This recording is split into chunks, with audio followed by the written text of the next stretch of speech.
Hello and welcome to another episode of the Hero Talks.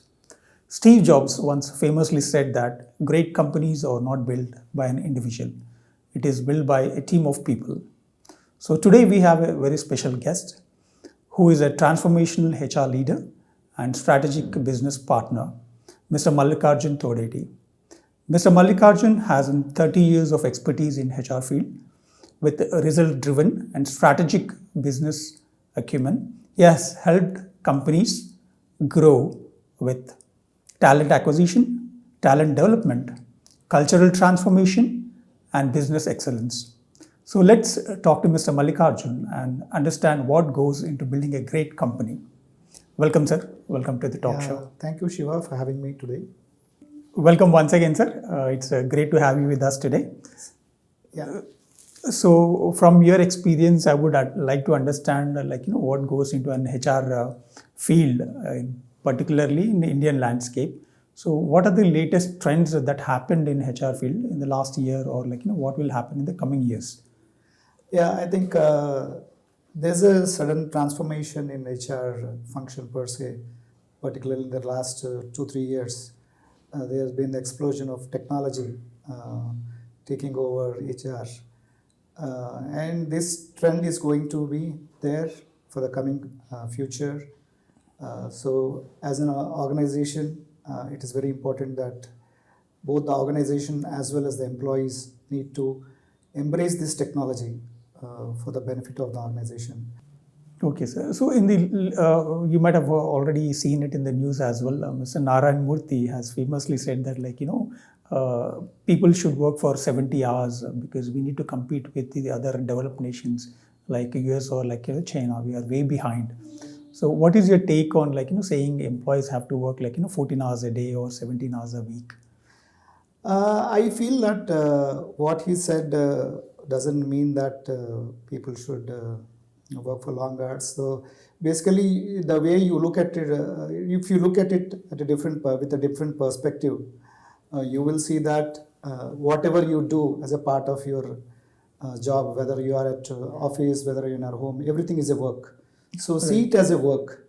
Don't see it. You don't count how many hours you sleep, how many hours you eat, how many hours you do other things. So why you need to tag that? Into number of hours. Into number of hours. Why do you want to translate your work into number of hours? So when you see this as a part of your life, as a part of your journey, I don't think whether it is 70 hours or 40 hours or even more than 70 hours doesn't really count. Right. So people should look at it with a different perspective. And at the end of the day, what you learn from work, from your professional journey, it will also help you in your personal journey to make decisions, to make it will make you wiser in your personal life as well. That's a nice and different perspective, sir. So in that context, in this competitive world now, the way things are going, is it feasible to maintain a work-life balance for upcoming business owners or startups or the crucial team members? Yeah, see, it's always very important to have a very good work-life balance because the efficiency and productivity of the team always depends on the work-life balance. So it is critical for the team members to define the deadlines, the timelines for their work so that they can spare some valuable quality time with their family, because that is also very important, because this will also help them for their mental well-being. It is again all as a team, the employees can discuss with the business owners to define how they would like to structure the way of working. Okay. Yeah.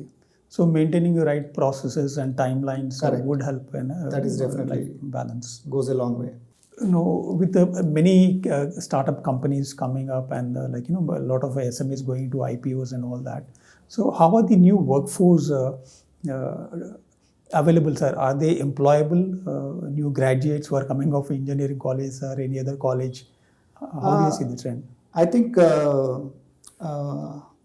if I have to analyze from a data perspective, 70 to 75% of graduates coming out of various institutions, professional courses mostly, could be engineering, could be management. They have the right kind of technical skills, but I see there is a gap in terms of their behavioral, in terms of their soft skills, in terms of their competencies. So this gap has to be built. This gap has to be trained so that no people become more employable at the end of the day. Okay. So where do you see the gap, sir? Is it the responsibility of the institutions to give that kind of skills to the students, or they have to acquire from somewhere else? Of course, the institution plays a major part in shaping the careers, in shaping the life of the students. So the institution has to take a lead in facilitating these kind of trainings or skill assessment, or identify the gaps and do whatever that is needed to make them more employable, make them more attractive in the job market. Okay. Of course, there are a lot of tools available now, which the institution can make use of. There are a lot of assessment tools through which you can analyze the gaps of each individual, and basis on the results you can figure out what kind of intervention would really help them, making them competitive. Okay. So in your experience, sir, how well students are students who graduate from colleges are well aware of how to prepare a CV or a resume? Because in my personal experience, I've seen many graduates, they don't know how to prepare a proper CV as well. So recently we have started a campus to corporate mentoring program, where we have designed a structured mentoring intervention, so that we have a one-to-one mock interviews with students of business schools and engineering colleges, and of course normal graduate students. And we identify the gaps, and based on those gaps we design a customized learning program, so that they can overcome these shortfalls, and they can be more prepared for the corporate world. And we also give them a good idea about how the life is in the corporate world for the first 1 year or for the first 6 months. Teach them a bit of etiquettes and do's and don'ts, and we help them designing their resume and make them more confident to face the interviews. Great. So post-COVID, many companies are also encouraging remote working. But again, there are companies who don't support remote working for various reasons. How do you look at it, sir? What would be the future? I think flexible working hours is going to be the norm of the day. So it's not just for a certain period after COVID.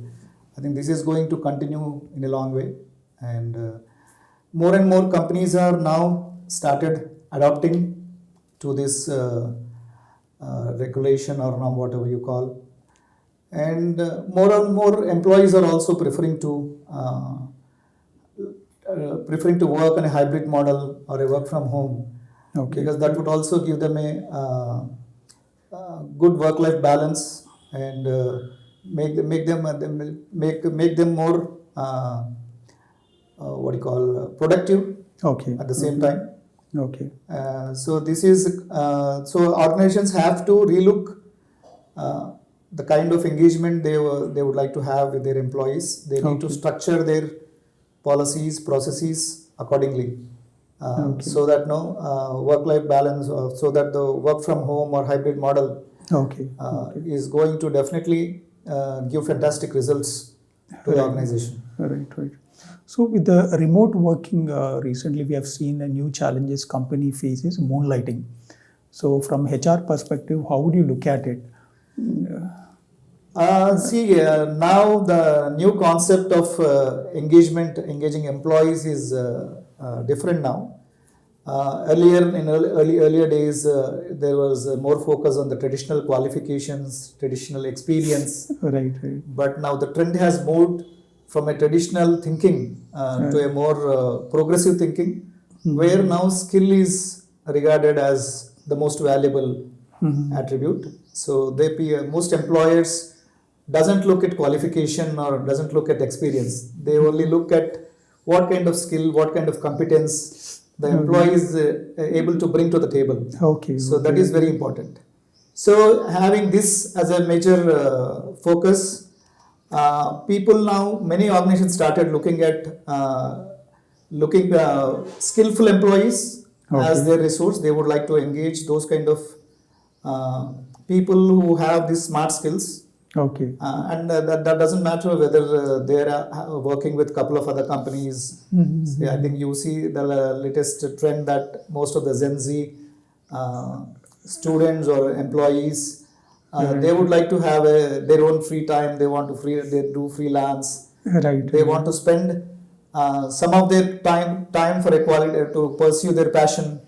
So this moonlighting is going to be a part of many organizations, and of course, recently some of the corporate leaders have also welcomed this move, and they are now started to accept and adopt moonlighting as a part of their engagement structure. Okay. So what takes precedence is the skill set over everything. Okay. Now, with the advent of AI, what do you see, sir? Like, does it going to take away jobs? And how do you see that, AI is going to affect the HR policies or, HR structure itself? I think it's a very good question. I think in the last 2 years, AI has really played a strategic role in changing and shaping the way HR is working. And this is going to continue. Only thing is that organizations need to understand that AI is part of their business. You cannot work without AI. And we need to embrace the technology. We need to understand what are those kind of analytics or technology which can best suit our needs, which suits the business requirement.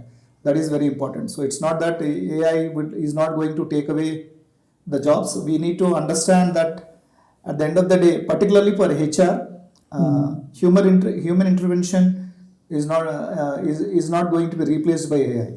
Right. Because at any point of time, that empathy, sympathy, whatever you call, which is a critical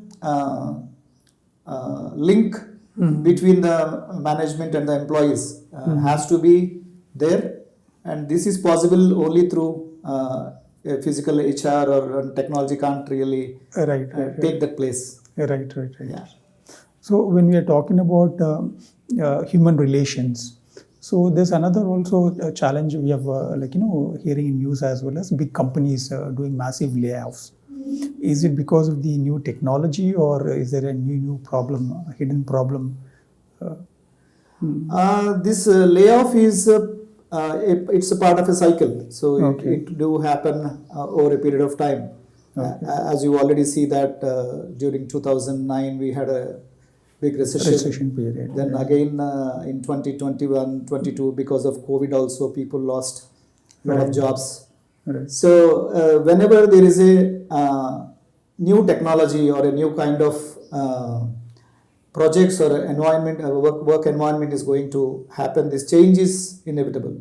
So we need to look at it in a change perspective rather than looking at rather than looking at a negative way that people are going to lose jobs. So try to adapt to that change.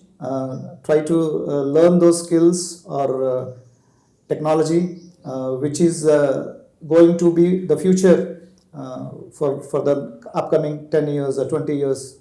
Then I don't think people should be afraid of losing their jobs. Okay. So, one thing I would like to know from your personal experience, sir. So, how difficult is it to fire somebody? So, have you fired anybody in your experience? Of course, any HR doesn't like to fire an employee Right. unless there is a specific reason, there's a valid reason. Right. It is always a very tough decision, and this is done in conscience, taking into consideration various factors. It could be the performance of the employee, it could be performance of the organization, or it could be some unexpected natural disturbance, something like COVID, which no one expected before Right. COVID. So Right. because of these kind of situations always force the employers to take such decisions to hire people, fire people. Of course, we always encourage people to be part of the organization, part of the success story. In the startup ecosystem, sir, like what do you notice, like the biggest mistakes made by new entrepreneurs or startups in building a good team? I think there are a couple of things which most startups forget to focus upon. Firstly, they think that HR is not a strategic partner. Right. It's only a support function. Right. So HR can be started, or HR can be given only a supportive role, or started at a later stage. Once the business is able to grow for a certain period, then they think about adding HR to the business. Right. I think this is the biggest mistake most startups do. Okay. I feel the remedy for that is that HR should be part of the organization plan right from day one. Okay. Because when HR is in place from day one, you have all the processes, all the legal framework in place, so that it also makes the organization to attract the right employees whenever they require. Because when there is no HR in an organization, people don't tend to believe that company. Right. So, and moreover, in addition to this, HR will also help them in structuring the people communication. Also, recommend the kind of tools or technology that we need to invest to make the company more attractive and to motivate the people. Okay. Great. So, what advice would you give to for any entrepreneurs on building a performing team, or building a great team? Building a great team doesn't happen overnight. So you need to set your processes and systems in place. You have to be very clear about what you expect from your employees. So you need to make them understand the role, what they are expected, and what is expected out of that role, so that there is no gap when you analyze or when you evaluate the people on their performance. And the goals for the employees have to be communicated very clearly, and whatever the timelines, the KRAs, KPIs have to be well structured, aligning with the business goals. Okay. So, what are the skills you would look at anybody who wants to make a career in HR?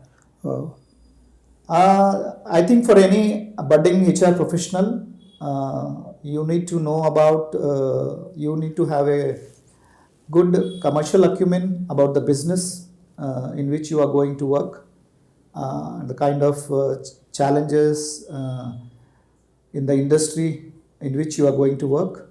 Okay. And second point would be have a sound understanding about the legal compliances, the labor laws, which is very, very critical, not only from a compliance perspective, but it also gives a good reputation to the organization. So any organization which is more ethical, which is more transparent, definitely can attract a lot of people. And the other point is look at building a transparent policies, systems and processes, which can relate to each employee, and we should have a fair way of addressing the employee grievances, Okay. so that no people are respected for their ideas, people are rewarded for their ideas, Okay. Okay. and respected for their contribution. So these are the few things any HR should imbibe before before thinking to become a successful manager. Okay, okay, okay, great, sir. I would like to know a few things on from the organizational perspective, sir. So, from your experience, how do you see foreign companies and Indian companies coming to implementation of HR policies or handling teams? What difference do you notice? I have worked in multiple MNCs and Indian corporates as well. So the major difference I see that most of the processes and systems in multinational companies are well structured, and they are what do you call, you can say, homogeneous Okay. across the geography. So it could be India, it could be some other country. You see that there is no differentiation, or there is not a different version of the Policy. process or policy. Okay. So this is one good thing about multinational companies. Okay.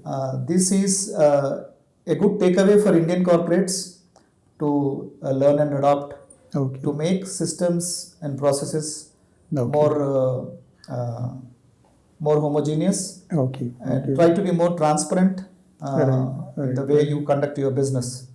Okay. So Okay. any transparent and ethical business would definitely attract good talent, Okay. and people would always love to work with a professional company. Right. Great takeaway, sir. So once if you are talking about homogeneous processes, how does that translate into company culture? What difference do you notice in Indian companies in terms of culture and compared to the MNCs? When you say you have homogeneous process, it's not just only process. Okay. Even companies have certain values, Okay. their vision, mission.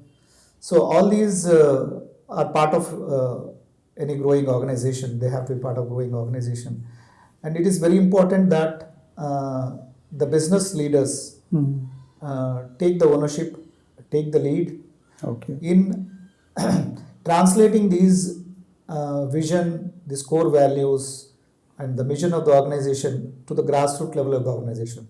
So when each and every employee in the organization is aligned with the core values, the core values could be like honesty, integrity, Right. it could be collaboration, cooperation, and mutual respect and dignity.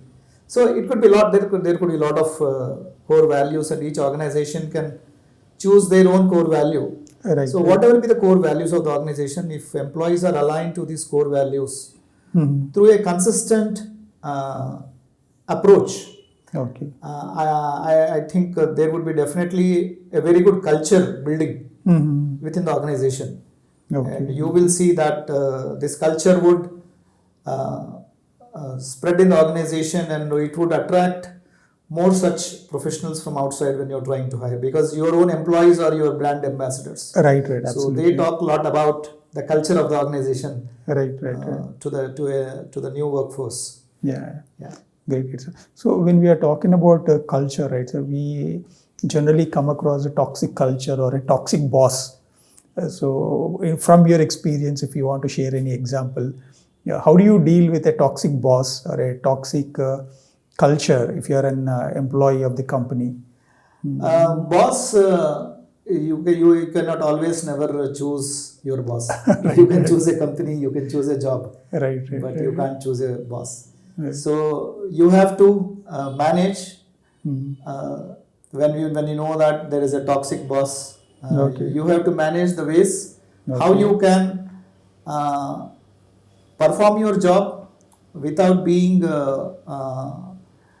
maybe commented, or without being considered by your boss. So as long as you are sure about, you are confident about your job, you really doesn't have to matter. It doesn't really matter whether the boss is toxic or whether the boss is a very happy boss. Okay. So you need to focus more on your approach to the job, Okay. your approach to the performance. Okay. I think that's it. That's the key to basically avoid a toxic boss. Okay. Okay. So as long as you don't have to worry about. Okay. Okay. Great insight, sir. But at the same time, if I'm working for a company and if I need to raise a concern with my HR professional, how do I do it without the fear of getting blacklisted or penalized or whatever, and address my concern?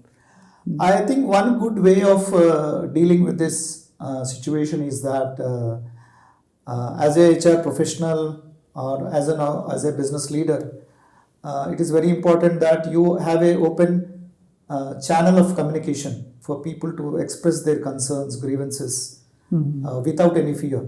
So when you have this kind of a system in place, people would certainly be able to speak out their grievances. And not only this, the organization can also think about doing some anonymous surveys where employees don't have to reveal their name. Okay. So that they are very free to talk about any. It could be a complaint, it could be a grievance, it could be an idea. Okay. Whatever they would like to talk, they could be, and this has to be done on a continuous basis. It's not just this process doesn't end there.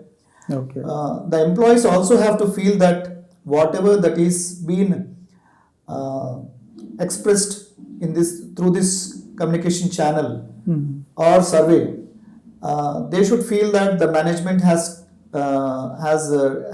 management does take a serious view of that and is acting upon those ideas or concerns. So when people feel that their issues have been heard and they have been acted upon by the management, it will definitely build a long-term trust between the employees and the management. Okay. Great. So how do you address non-performing team members, sir? So, or what would you suggest to the businessman? How they should handle non-performing team member?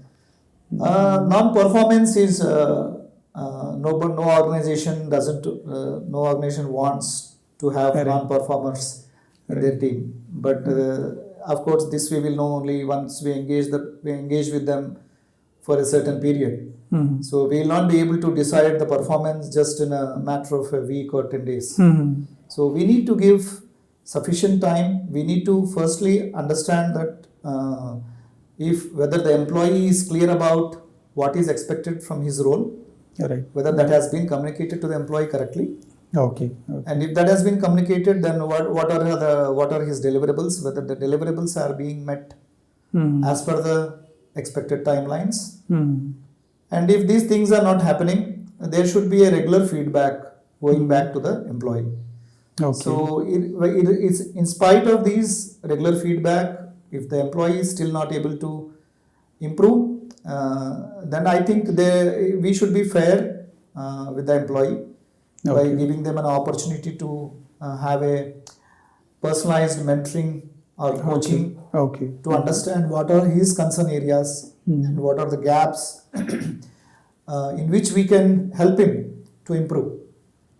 So if this personal mentoring approach is adopted, I think a lot of performers can be converted into high performers. This has been my experience in my past companies.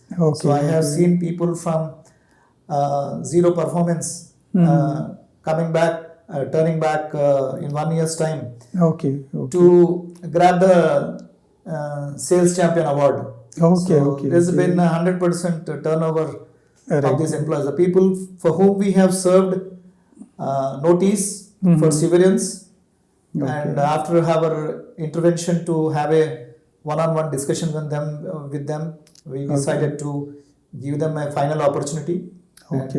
Through some specific interventions, we have upskilled these people. And now we see the results. Oh, great. So, one question I would like to ask, if I'm a startup company, so I need one candidate desperately for his skills and attitude, you could say, but what his salary expectations are way beyond my budget. So, how do I bring him on table? How do I convince him to come join my company? I think I myself have been a live example to this situation.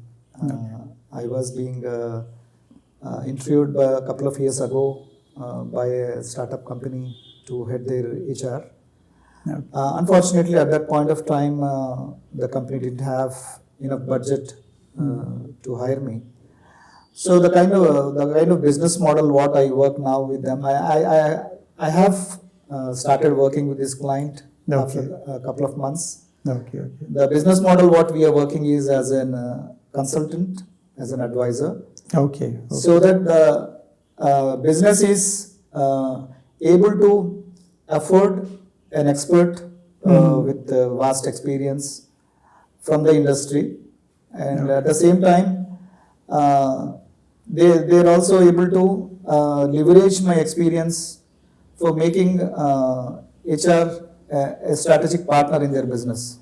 Okay. So we have built the entire HR function from scratch, and it's been a successful journey for the last 3.5 years. So whenever such situations come, I suggest that instead of saying no to the talent, I would say that look at what are the other options available, whether you can engage them on a consultant model or a freelancer for a couple of years, so that you are also able to see the value addition from this resource. And when things work well for both of you, probably you can go ahead and engage them on a full-time basis. Right. That works in both the favor. Yeah. So it would be a win-win situation for both the parties. Yeah. And one last question before we wind up. What would you say, or what would you caution companies or new students for the future in the advent of AI? How prepared they should be?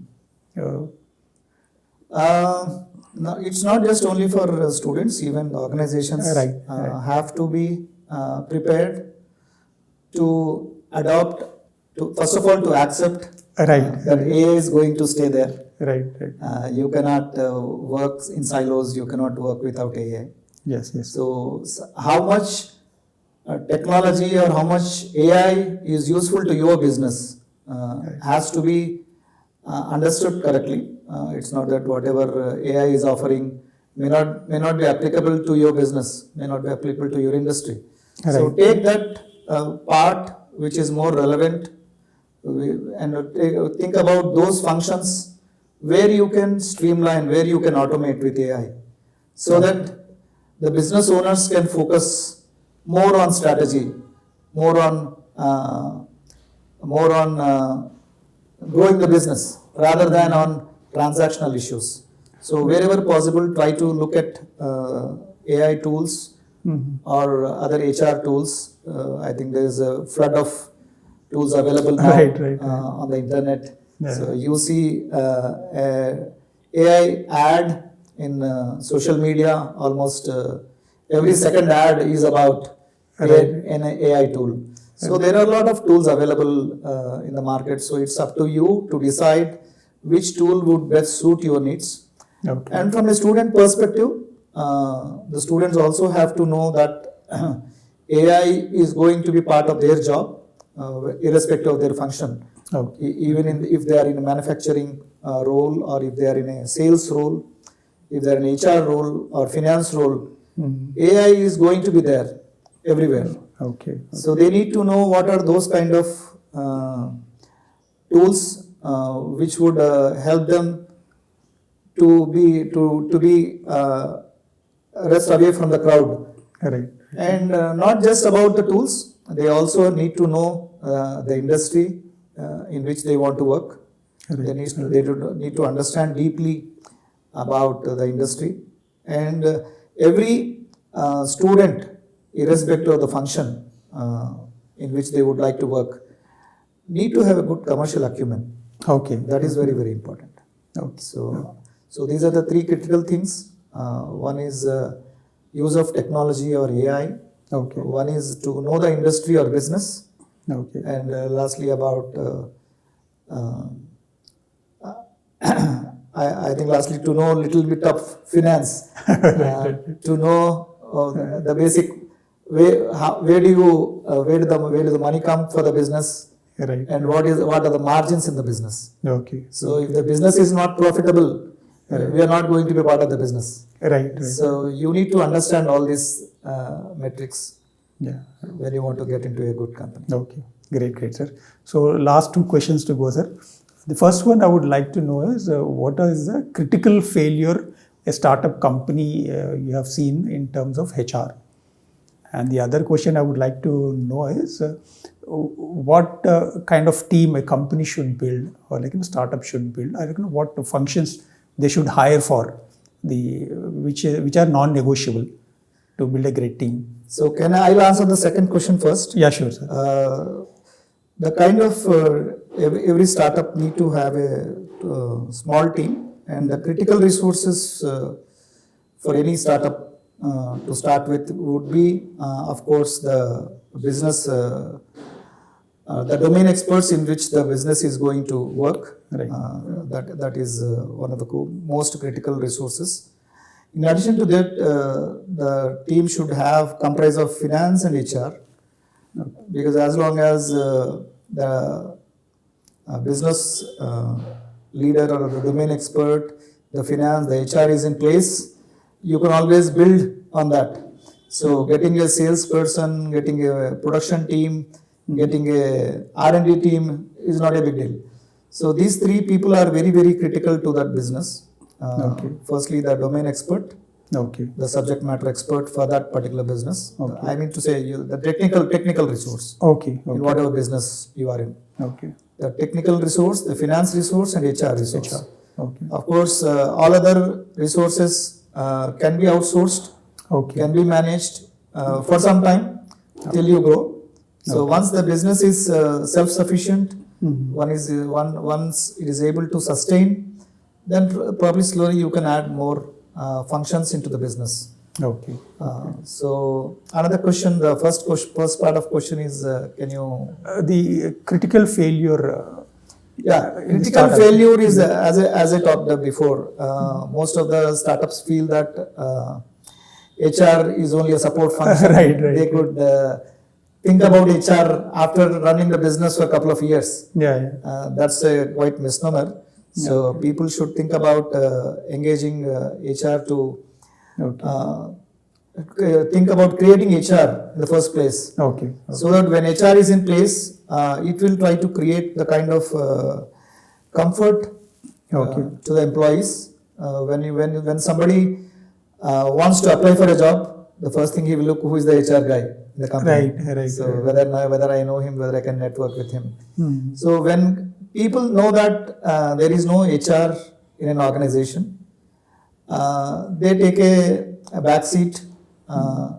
Probably they may not be excited to work in such companies because they feel that at the end of the day, their performance may not be rewarded properly. They may not have the kind of, they may not be clear about the kind of systems, policies in place in the organization. And there could be a lot of biases from the business owners.